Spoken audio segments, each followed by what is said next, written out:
Hello everyone, welcome to our channel. Previous videos में हमने unit first का first chapter complete कर लिया है। आज हम यूनिट फर्स्ट का सेकंड चैप्टर स्टार्ट करेंगे, जिसका फर्स्ट टॉपिक है सूडो फोर्स।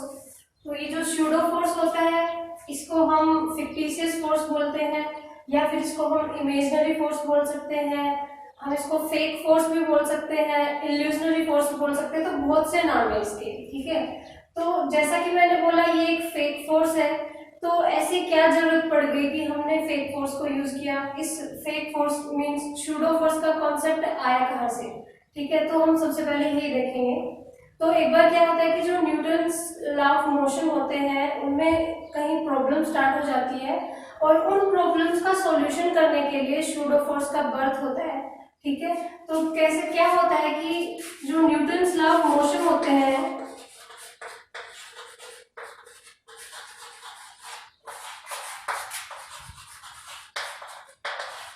इसमें स्पेशली कौन सा, Newton's second law of motion, जिसको लॉ ऑफ इनर्शिया भी बोलते हैं, इसमें क्या होता है, प्रॉब्लम स्टार्ट हो जाती है।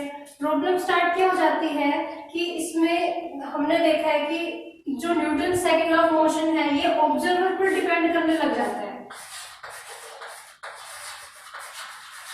ये ऑब्जर्वर के ऊपर डिपेंड करने लग जाता है कि जो ऑब्जर्वर है वो कहाँ है, फ्रेम के अंदर बैठा है या फिर फ्रेम के बाहर बैठा है। हमने देखा है कि ऑब्जर्वर के हिसाब से हमने दो फ्रेम डिवाइड किए थे।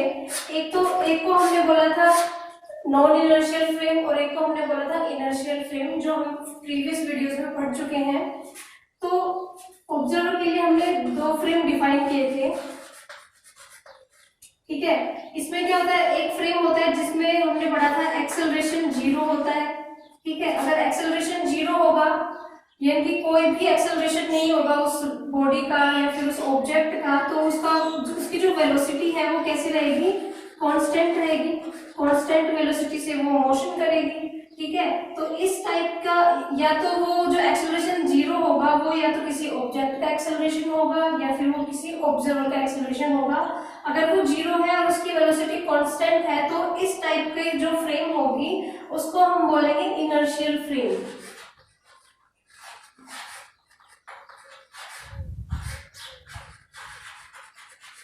इस टाइप की फ्रेम को हम बोलेंगे इनर्शियल फ्रेम। और दूसरी फ्रेम हमने डिफाइन करी थी जिसमें एक्सेलरेशन जो होगा ऑब्जर्वर का वो डजंट इक्वल्स टू 0 होगा, उसकी वेलोसिटी भी कांस्टेंट नहीं होगी, वो टाइम के साथ साथ चेंज होती जाएगी। तो इस टाइप की जो फ्रेम होती है उसको हमने बोला था नॉन इनर्शियल फ्रेम,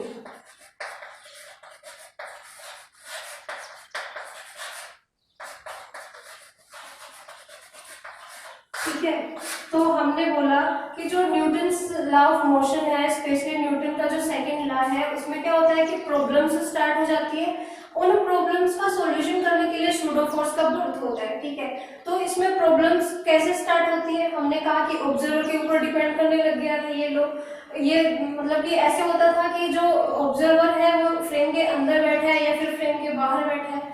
अगर वो इनर्शियल फ्रेम में है तो उसमें न्यूटन्स के जो लॉ होते हैं वो वैलिड होते हैं, और नॉन इनर्शियल फ्रेम में Newton's law of motion valid नहीं होते हैं, ठीक है। तो नॉन इनर्शियल फ्रेम में न्यूटन्स लॉ ऑफ मोशन को वैलिड कराने के लिए, यानी कि इस प्रॉब्लम का सॉल्यूशन करने के लिए हमने सूडो फोर्स का यूज किया, ठीक है। अभी हम एक एग्जांपल लेकर के देखते हैं।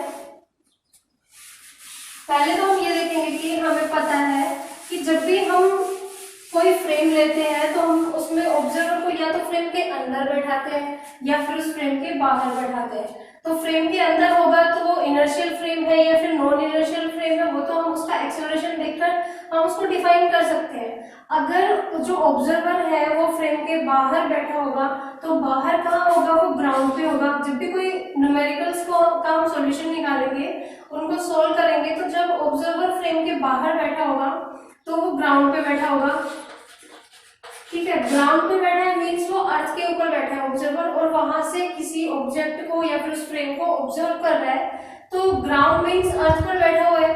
अब अर्थ कैसी है, बिल्कुल गोल गोल है, ठीक है। गोल गोल है तो अब हम देखेंगे कि ये इनर्शियल फ्रेम हुआ या फिर नॉन इनर्शियल फ्रेम, क्योंकि ऑब्जेक्ट इसके ऊपर बैठकर उस फ्रेम को देख रहा है। तो हम क्या देखेंगे, हमें पता है कि जो अर्थ है वो गोल गोल घूमती है कि घूमती है तो क्या होता है कि उसकी वेलोसिटी इस पॉइंट पर इस डायरेक्शन में होती है, थोड़ी देर बाद इस डायरेक्शन में, थोड़ी देर बाद इस डायरेक्शन में, यानी कि उसकी वेलोसिटी चेंज होती जाती है अर्थ की जैसे जैसे घूमती जाती है। तो यानी कि वेलोसिटी चेंज होती जा रही है, तो इसका जो एक्सेलरेशन है वो क्या है, डिजल्ट इक्वल टू 0, यानी कि अर्थ घूमती जा रही है, इसकी वेलोसिटी हर टाइम के अकॉर्डिंग थोड़े थोड़े टाइम बाद चेंज होती जा रही है, यानी कि वेलोसिटी डिजल्ट इक्वल्स टू कांस्टेंट, यानी कि कांस्टेंट नहीं है, चेंज होती जा रही है, तो उसका एक्सेलरेशन भी चेंज होता जाएगा। और इस टाइप की कंडीशन कौन सी फ्रेम के लिए होती है, नॉन इनर्शियल फ्रेम के लिए।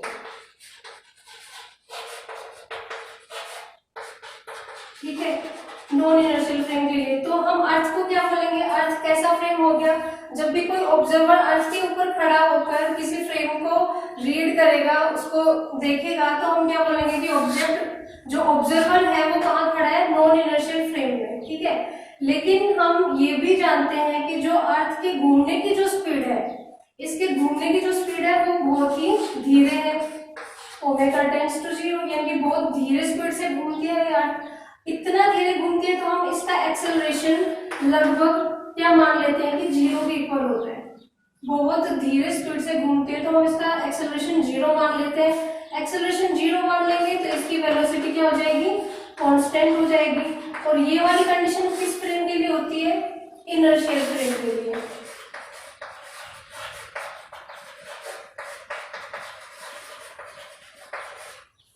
तो क्या हुआ, हमने देखा कि अर्थ तो नॉन इनर्शियल फ्रेम है, लेकिन हमने ये भी देखा कि अर्थ के घूमने की स्पीड धीरे होती है, तो एक्सेलरेशन 0 के इक्वल हो जाएगा, वेलोसिटी कांस्टेंट हो जाएगी, और ये वाली कंडीशन इनर्शियल फ्रेम के लिए हो जाती है। तो अब क्या मानेंगे कि हम ये मान लेते हैं, ऐसे कंसल्ट कर लेते हैं, वैसे तो ये अजम्पशन ही है, लेकिन हम मानेंगे कि जो अर्थ होती है वो इनर्शियल फ्रेम होती है। ठीक है, जब भी हम कोई किसी क्वेश्चन को सॉल्व करेंगे तो अर्थ को हमेशा इनर्शियल फ्रेम मानकर ही चलेंगे। ठीक है, तो अर्थ वैसे तो एक्चुअल में जो अर्थ होती है वो नॉन इनर्शियल फ्रेम है, बट जब भी हम अभी न्यूमेरिकल सॉल्व करेंगे तो अर्थ को क्या मानेंगे, हम इनर्शियल फ्रेम मानेंगे। ठीक है,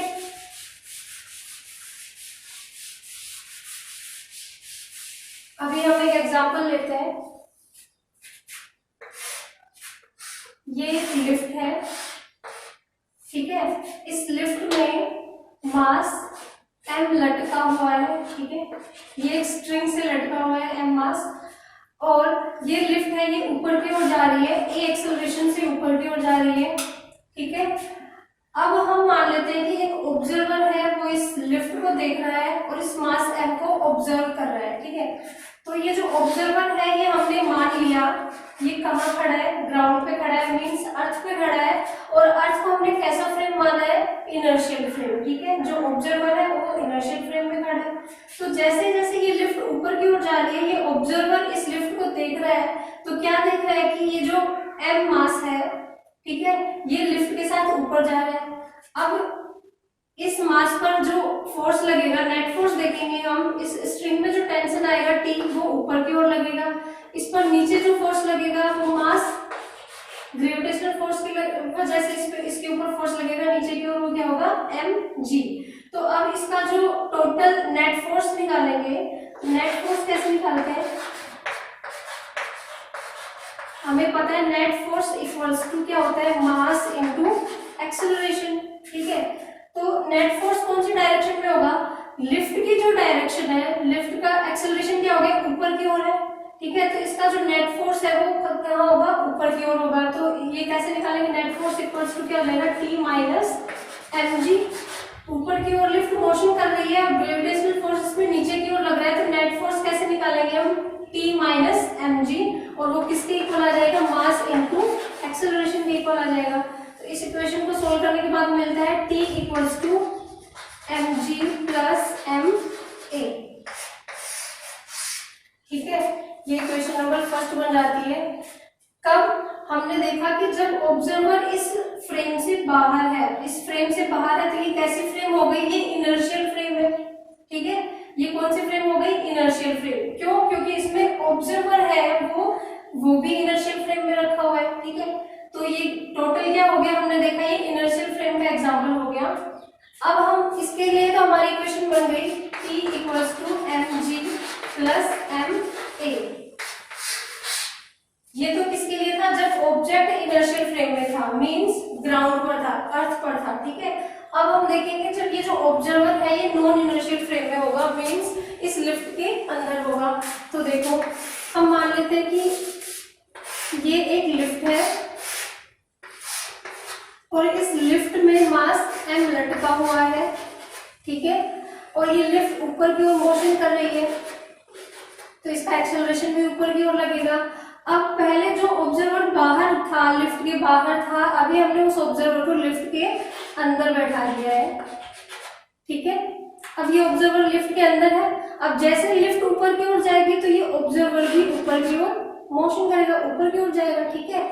तो पहले तो क्या हो रहा था कि ये जो ऑब्जर्वर जब इस लिफ्ट को देख रहा था, जैसे लिफ्ट ऊपर जा रही थी तो इसको दिख रहा था कि मास m भी लिफ्ट के साथ ऊपर जा रहा है, मतलब कि इस ऑब्जर्वर को ये जो मास है ये मोशन करता नजर आ रहा था कि ये भी इस लिफ्ट के साथ ऊपर जा रहा है। लेकिन जब ये ऑब्जेक्ट लिफ्ट के अंदर बैठ जाता है तो क्या दिखता है कि लिफ्ट के अंदर ही मास m है, लिफ्ट के अंदर ही ये बैठा हुआ है। जैसे ही लिफ्ट ऊपर जाएगी ये ऑब्जेक्ट भी ऊपर जाएगा और ऑब्जर्वर भी ऊपर जाएगा, तो इसको ये ऑब्जेक्ट रेस्ट पे दिखाई देगा कि ये कोई मोशन नहीं कर रहा है, ये रेस्ट पे है, ठीक है। दोनों साथ साथ ऊपर जा रहे हैं, ठीक है। हमने क्या देखा, लिफ्ट का एक्सेलरेशन ऊपर की ओर है, ऑब्जर्वर का भी एक्सेलरेशन ऊपर की ओर हो गया। अब क्या देखेंगे, ये जो मास m है ये जिस रस्सी से लटका हुआ है, ये जो रस्सी, ये जो स्ट्रिंग है, इसमें जो फोर्स लगेगा, टेंशन जो होगा वो T ऊपर की ओर लगेगा, इसमें खिंचाव ऊपर की ओर आएगा, ठीक है। और इस पर ग्रेविटेशनल फोर्स जो लगेगा वो नीचे की ओर लगेगा, जो क्या होगा mg, ठीक है। अब हम क्या देखते हैं, अब जब हम इसका नेट फोर्स निकालेंगे तो हमें पता है नेट फोर्स इक्वल्स टू क्या होता है, मास इनटू एक्सेलरेशन होता है, ठीक है। अब कैसे निकालेंगे, नेट फोर्स क्या होगा, नेट फोर्स किस डायरेक्शन में होगा, देखो लिफ्ट ऊपर जा रही है, इसका एक्सेलरेशन ऊपर की ओर है तो नेट फोर्स भी ऊपर की ओर होगा, मींस T, और नीचे की ओर क्या लग रहा है, ग्रेविटेशनल फोर्स mg, तो T माइनस mg हो जाएगा net force, T minus mg equals to m into a। Acceleration क्या है, इस ऑब्जेक्ट का एक्सेलरेशन देखेंगे हम। देखो इधर तो जब ऑब्जर्वर इस ऑब्जेक्ट को देख रहा था तो ये ऑब्जेक्ट इस लिफ्ट के साथ मोशन कर रहा था, ठीक है, तो इसका कुछ ना कुछ एक्सेलरेशन था। जब ये मोशन करेगा तो इसका कुछ एक्सेलरेशन होगा। लेकिन इधर क्या होता है, इस ऑब्जर्वर को ये ऑब्जेक्ट रेस्ट पे दिखाई दे रहा है, मतलब ये कोई मोशन नहीं कर रहा है। अगर ये कोई मोशन ही नहीं कर रहा तो इसका एक्सेलरेशन क्या हो जाएगा, 0। तो इसकी इक्वेशन बनेगी T minus mg equals to 0, then we get T equals to mg। देखो अभी क्या हुआ, जब हमने देखा कि ऑब्जर्वर इनर्शियल फ्रेम में है। इनर्शियल फ्रेम में कैसे है, ये इस फ्रेम से बाहर बैठा है, लेकिन कहाँ बैठा है, ग्राउंड पे, मींस अर्थ पे। और हमने थोड़ी देर पहले सीखा था कि अर्थ क्या है, इनर्शियल फ्रेम हो गई। तो जब ऑब्जर्वर इनर्शियल फ्रेम में होता है तो हम देखते हैं कि जो हमारा नेट फोर्स का जो इक्वेशन बन रही है T equals to mg plus ma बन रही है, ठीक है। ये तो इनर्शियल फ्रेम के लिए हो गया। और जब हमने देखा non inertial frame, means observer जो है वो लिफ्ट के अंदर है, यानी कि लिफ्ट के साथ मोशन कर रहा है, ठीक है। तो इस कंडीशन में हमें क्या इक्वेशन मिली, T इक्वल्स टू mg। तो देखो एक ही टाइम पे क्या दोनों इक्वेशन सही है, नहीं, ये T equals to mg plus ma, वो T इक्वल्स टू mg। अब ऐसा क्या हो गया, देखो जैसे इस ऑब्जर्वर ने कैलकुलेशन करी है, इससे हमें ये इक्वेशन मिलती है, इस ऑब्जर्वर ने जो कैलकुलेशन करी उससे ये इक्वेशन मिलती है। और हमें पता है कि जब हम इन दोनों इक्वेशन को लैब में ले जाकर इनको चेक करते हैं तो इनका जो सही रिजल्ट होता है वो यही होता है कि T equals to mg plus ma आएगा। तो फिर वो इक्वेशन गलत कैसे है, इस ऑब्जर्वर ने सही कैलकुलेशन करी है। देखो भाई, इसने देखा कि ये m मास रेस्ट पे है तो इसका एक्सेलरेशन 0 होगा, तो ये हमने इक्वेशन निकाली T इक्वल्स टू mg। तो गलती कहाँ पे हुई, इसने कैलकुलेशन भी सही करी थी, तो गलती यहाँ हुई है। हमने पढ़ा था कि जो Newton second law of motion है वो हर जगह सही नहीं था। हमने पढ़ा था, हमने डायग्राम बनाया था, तो हमने देखा था कि जो इनर्शियल फ्रेम है उसमें तो Newton's law of motion valid होते हैं, और जो नॉन इनर्शियल फ्रेम होती है उसमें Newton's law of motion valid नहीं होते हैं। तो ये नॉन इनर्शियल फ्रेम है, इसमें Newton's law of motion valid नहीं है। और हमने देखा था कि स्यूडो फोर्स का बर्थ कब हुआ था, हमने देखा कि Newton second law of motion इसमें कुछ प्रॉब्लम्स स्टार्ट हो गई थी जिनका सॉल्यूशन करने के लिए स्यूडो फोर्स का बर्थ हुआ था।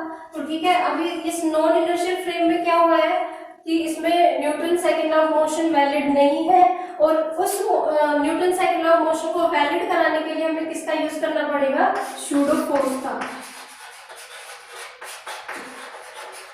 ठीक है, तो अभी हम उस इक्वेशन को सोल्व करेंगे।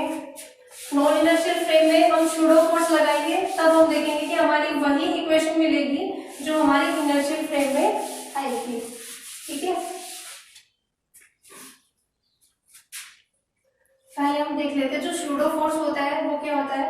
स्यूडो फोर्स इज अप्लाइड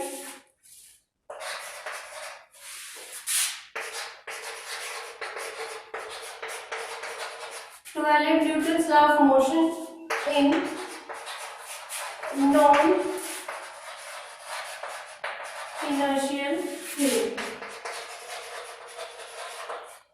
जो स्यूडो फोर्स होता है इसका हम नॉन इनर्शियल फ्रेम में न्यूटन्स लॉ ऑफ मोशन को वैलिड करने के लिए यूज करते हैं।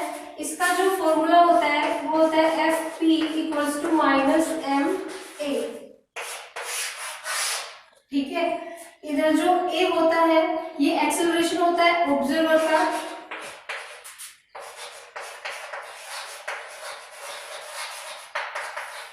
Acceleration of observer.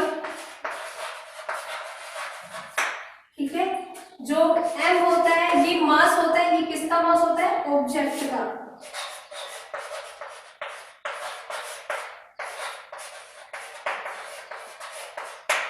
ठीक है, और ये Fp है, ये स्यूडो फोर्स है। A है ये एक्सेलरेशन है किसका, ऑब्जर्वर का। m मास है किसका, ऑब्जेक्ट का। और ये जो माइनस का साइन है ना, ये यहाँ क्या रिप्रेजेंट कर रहा है कि जो एक्सेलरेशन है ना, ऑब्जर्वर का एक्सेलरेशन जिस डायरेक्शन में होगा उसके जस्ट अपोजिट डायरेक्शन में स्यूडो फोर्स लगेगा। जब ऑब्जर्वर जिस डायरेक्शन में मोशन करेगा उसके अपोजिट डायरेक्शन में स्यूडो फोर्स लगेगा। ठीक है, अब हम स्यूडो फोर्स का यूज करेंगे नॉन इनर्शियल फ्रेम में, और फिर देखेंगे कि उस नॉन इनर्शियल फ्रेम में Newton's second law of motion valid है या नहीं। ठीक है,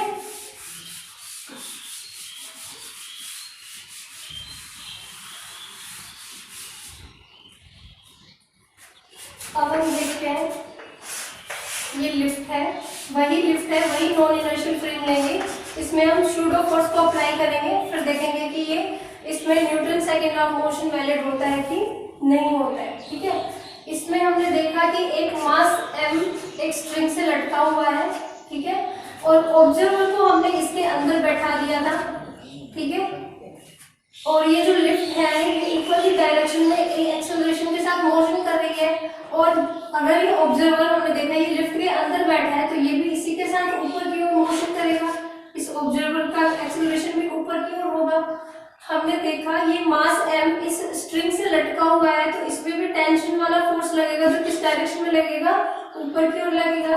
इस पे ग्रेविटेशनल फोर्स लगेगा, वो किधर लगेगा, नीचे की ओर लगेगा। ठीक है, अभी हमने देखा था pseudo force Fp equals to क्या होता है, माइनस ma।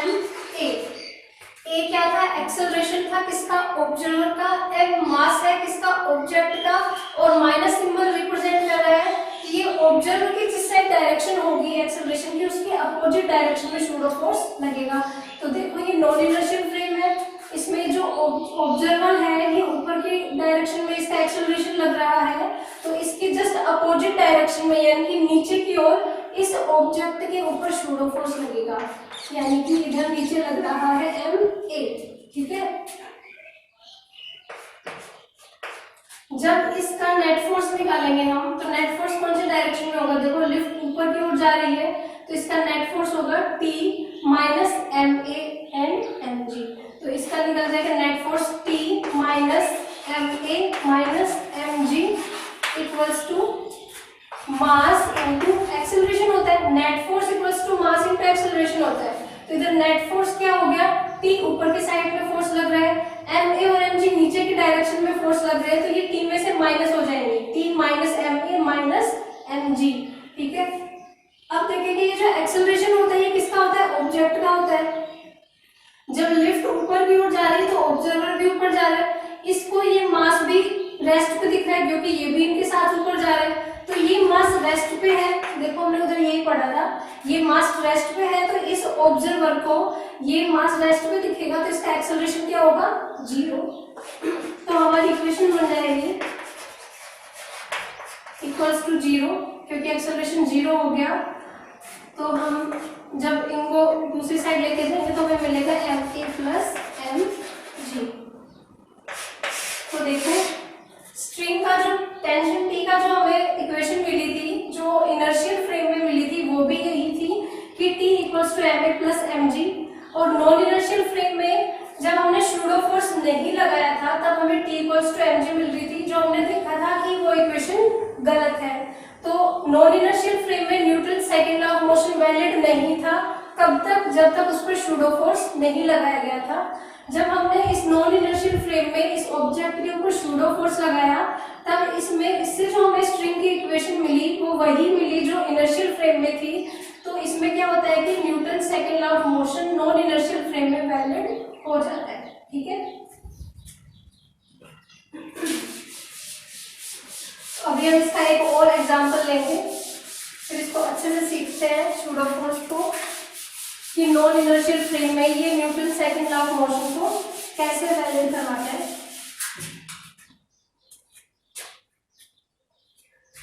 हम मान लेते हैं कि ये एक कार है,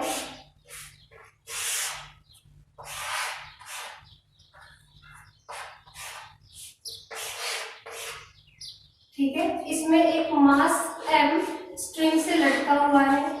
ठीक है, ये कार a एक्सेलरेशन के साथ आगे की ओर मोशन कर रही है और कोई ऑब्जर्वर इस कार के बाहर बैठा हुआ है, ग्राउंड पे है, जो कि वो देख रहा है कि जैसे जैसे कार a एक्सेलरेशन से आगे की ओर बढ़ रही है वैसे ही ये जो मास m इस स्ट्रिंग से लटका हुआ है ये पीछे की ओर लटक रहा है, पीछे की ओर जा रहा है ऐसे, और एक जगह पर रुक भी जाता है। जब ये सेम एक्सेलरेशन के साथ कांस्टेंट वेलोसिटी से जब ये कार मोशन कर रही है तो ये जो पेंडुलम है m मास का ये पीछे की ओर एक जगह पर आकर रुक जाता है। तो फिर ये ऑब्जर्वर देखता है, ये जो बाहर बैठा है तो इसको तो ये मोशन में दिखाई देता है, ठीक है, कि ये गाड़ी के साथ साथ ये आगे की ओर मोशन करता हुआ जा रहा है। लेकिन जब हम इस ऑब्जर्वर को इस कार के अंदर बैठा देते हैं, ठीक है, तो हम क्या देखते हैं, ये ऐसे देखेगा, अब ऑब्जर्वर कार के अंदर बैठा है तो ये ऐसे देखेगा कि कार आगे की ओर जा रही है, मैं भी आगे की ओर, मतलब कि मैं तो कांस्टेंट इस कार के अंदर बैठा हुआ हूँ, लेकिन ये जो मास m का जो पेंडुलम है ये पीछे की ओर क्यों आ रहा है। जब कार आगे की ओर डायरेक्शन में मोशन कर रही है तो ये पेंडुलम पीछे क्यों आ रहा है, इस पर ऐसा कौन सा फोर्स लग रहा है कि ये पीछे की ओर आ रहा है। अभी हमने पढ़ा है कि इस पे ये कौन सी फ्रेम होगी, देखो जब ये मोशन कर रहा है, जब ये फ्रेम मोशन कर रही है तो ये जो ऑब्जेक्ट हो गया, सॉरी ये जो ऑब्जर्वर हो गया ये भी उसी स्पीड के साथ a एक्सेलरेशन से उधर मोशन करेगा, ठीक है। और ये जो फ्रेम हो गई, देखो जब ऑब्जर्वर बाहर होता है फ्रेम से तो ग्राउंड पे होता है, मीन्स अर्थ पे होता है, तो हम बोलते हैं कि वो इनर्शियल फ्रेम है, ठीक है। अब ये जो ऑब्जर्वर है ये इस फ्रेम के अंदर बैठा है, ये भी उसके साथ साथ मोशन कर रहा है, तो हम बोलेंगे कि ये कौन सी फ्रेम हो गई, नॉन इनर्शियल फ्रेम हो गई।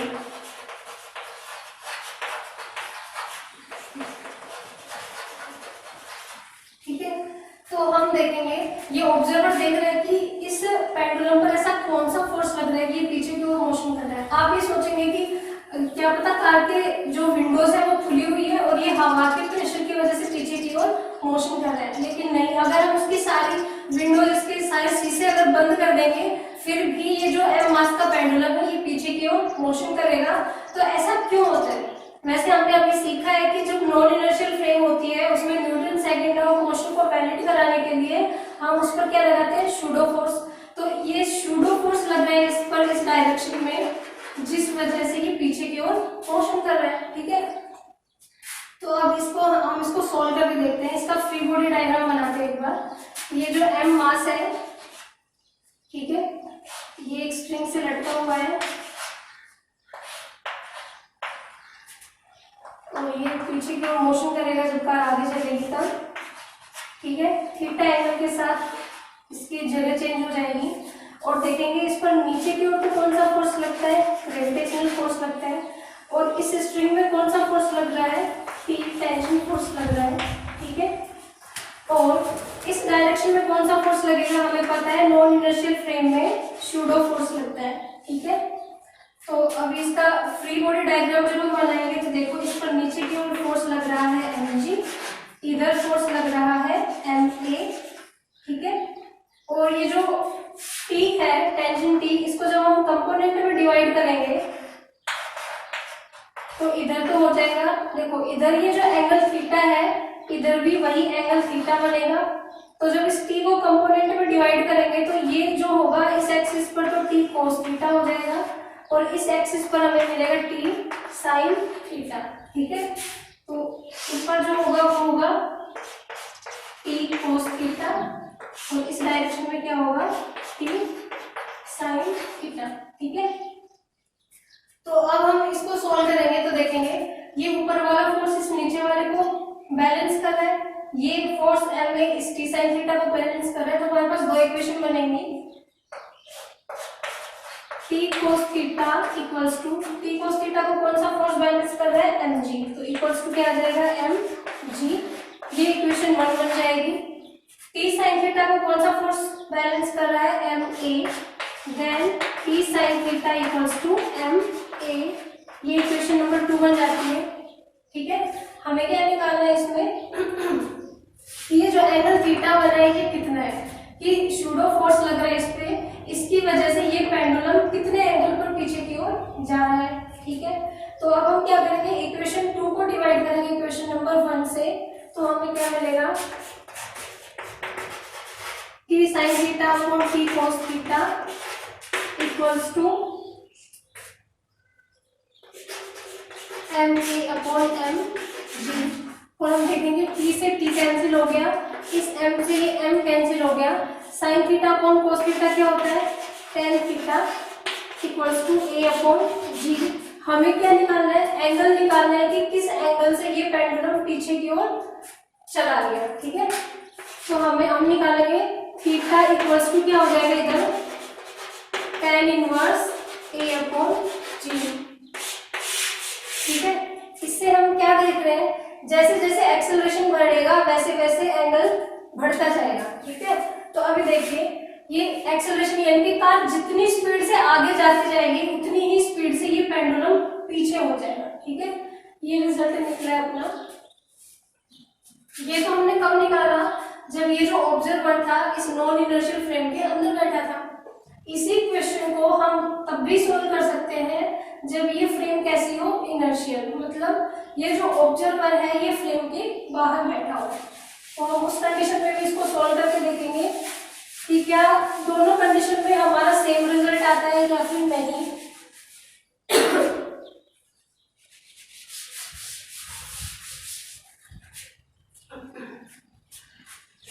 हम देखते हैं अपनी कार है ये,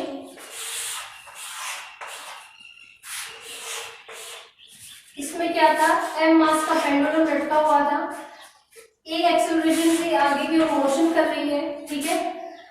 और जैसे जैसे आगे मोशन कर रही है हमें पता है ये जो एम मास है ये पीछे की ओर मोशन, पीछे की ओर लटकेगा, खिसकेगा थोड़ा सा, ठीक है। और ये थीटा एंगल से खिसक जाएगा। और जो ऑब्जर्वर है वो हमारा बाहर बैठा है, मीन्स ग्राउंड पे बैठा है, और ये फ्रेम कैसी हो गई, इनर्शियल फ्रेम। पहले कौन सी फ्रेम थी, जब ये ऑब्जर्वर इस कार के अंदर बैठा हुआ था तब नॉन इनर्शियल फ्रेम थी। नॉन इनर्शियल फ्रेम थी तो हमने उस पर कौन सा फोर्स लगाया था, सूडो फोर्स लगाया था, ठीक है। नॉन इनर्शियल फ्रेम में Newton second law of motion को वैलिड कराने के लिए हम सूडो फोर्स अप्लाई करते हैं, और इनर्शियल जब फ्रेम होती है तो हम उसमें सूडो फोर्स नहीं लगाते, ठीक है। अब ये ऑब्जर्वर देखेगा जैसे जैसे कार आगे की ओर मोशन कर रही है, ये जो एम मास का पेंडुलम है ये थीटा एंगल से पीछे की ओर तो आया लेकिन इस कार के साथ ही मोशन कर रहा है। इस ऑब्जर्वर को यही दिखेगा कि ये जो m मास का पेंडुलम है ये भी कार के साथ मोशन कर रहा है। जब ये ऑब्जर्वर इस कार के अंदर बैठा हुआ था तब इसको ये मास m क्या दिख रहा था, रेस्ट पे दिख रहा था। कार तो आगे की ओर मोशन कर रही थी, लेकिन ये क्या हो गया था, थीटा एंगल से पीछे खिसक गया था, और जब ऑब्जर्वर यहाँ बैठा हुआ था तो उसको ये मास रेस्ट पे दिख रहा था। तब कौन सी फ्रेम थी हमारे पास, नॉन इनर्शियल फ्रेम। लेकिन अब कौन सी इनर्शियल फ्रेम, इस ऑब्जर्वर को ये m मास भी इसके साथ आगे मोशन करता हुआ दिख रहा है। ठीक है, अब जब हम इसका फ्री बॉडी डायग्राम बनाएंगे, जब इसका एफबीडी बनाएंगे तो हम क्या देखेंगे कि ये m मास है, भाई देखो इस पे नीचे की फोर्स जो लगेगा वो mg लगेगा। ठीक है, तो नीचे की ओर जो फोर्स लग रहा है वो mg लग रहा है। ठीक, अभी इस पे देखो क्या हुआ कि ये जो टेंशन T फोर्स लगेगा वो इस डायरेक्शन में लगेगा, और जब हम इस T को कंपोनेंट में डिवाइड करेंगे तो देखो यहाँ जो एंगल थीटा है वही एंगल थीटा यहाँ बनेगा। T को कंपोनेंट में डिवाइड कर रहे हैं तो ऑब्वियस सी बात है पहले की तरह होगा, इधर T cos थीटा बनेगा और इधर बनेगा T sin थीटा। ठीक है, तो देखो नीचे की ओर फोर्स लग रहा है mg, ऊपर की ओर लग रहा है T cos थीटा। ठीक है, और इधर इस साइड में कौन सा लग रहा है, T sin थीटा। ठीक है, हमने क्या देखा, ऑब्जर्वर देख रहा है कि ये जो m मास है ये भी इस कार के साथ आगे क्या है, मोशन में है। ठीक है, तो ये जो m मास है ये आगे मोशन कर रहा है a एक्सेलरेशन से कार के साथ में। ठीक है, जब हम इसकी इक्वेशन बनाएंगे तो क्या होगा, देखो हम देखते हैं कि ये जो T cos थीटा है इसको तो mg मास बैलेंस कर रहा है, T cos थीटा को mg जो फोर्स नीचे ग्रेविटेशनल फोर्स लग रहा है इसको ये बैलेंस कर रहा है, तो इसकी इक्वेशन बन जाएगी T cos theta equals to mg। ठीक है, इधर हम देखेंगे कि इस डायरेक्शन में जो फोर्स लग रहा है वो क्या लग रहा है, T sin theta. T sin theta की वजह से ये जो m मास है ये आगे की ओर मोशन करता हुआ नजर आ रहा है हमें। ठीक है, तो इस फोर्स की वजह से जब ये m मास आगे की ओर मोशन कर रहा है तो नेट फोर्स तो यही हो गया T sin थीटा। और हमने पढ़ा था कि जो नेट फोर्स होता है, नेट फोर्स इक्वल्स टू क्या होता है, मास इनटू एक्सेलरेशन, यही होता है। ठीक है, तो net force T sin theta हो गया, इसी वजह से ये जो m मास है ये आगे की ओर मोशन कर रहा है, तो T sin theta net force equals to क्या होता है, mass into acceleration. m mass का तो ये क्या हो गया, ऑब्जेक्ट हो गया, और a एक्सेलरेशन के साथ ये आगे की ओर बढ़ रहा है, तो मास इनटू एक्सेलरेशन m a हो गया। ठीक है, तो ये जो इक्वेशन हो गई ये इक्वेशन नंबर 1 और ये इक्वेशन नंबर 2 हो गई। तो ऐसे ही हो जाएगा, जब इक्वेशन 2 को इक्वेशन 1 से डिवाइड करेंगे तो यही मिलेगा हमें, T sin theta upon T cos theta equals to ma upon mg। फिर हम इनको कैंसिल कर देंगे तो हमारे पास आ जाएगा theta equals to tan inverse a upon g। जैसे जैसे एक्सेलरेशन बढ़ता जाएगा वैसे वैसे ही एंगल भी बढ़ता जाएगा। तो देखो नॉन इनर्शियल फ्रेम जब थी, जब हमारा ऑब्जेक्ट कार के अंदर बैठा हुआ था तब भी हमें थीटा की वैल्यू वही मिल रही थी, और जब ऑब्जेक्ट जो है, ऑब्जर्वर जो है हमारा इस फ्रेम से बाहर है, मींस इनर्शियल फ्रेम में जब है तब भी हमें थीटा की वैल्यू वही मिल रही है। मतलब ये जो इनर्शियल फ्रेम है इसमें हमें पहले ही पता था, इसमें Newton second law of motion valid होता है, और जब नॉन इनर्शियल फ्रेम से हमने इस क्वेश्चन को सॉल्व किया तब भी हमारे पास थीटा की वैल्यू वही आ रही है। नॉन इनर्शियल फ्रेम में हमने सूडो फोर्स अप्लाई किया था, तो सूडो फोर्स की वजह से Newton second law of motion non inertial frame में भी वैलिड हो गया है। तो ये था सूडो फोर्स का टॉपिक जो अभी खत्म हो गया है। Thank you.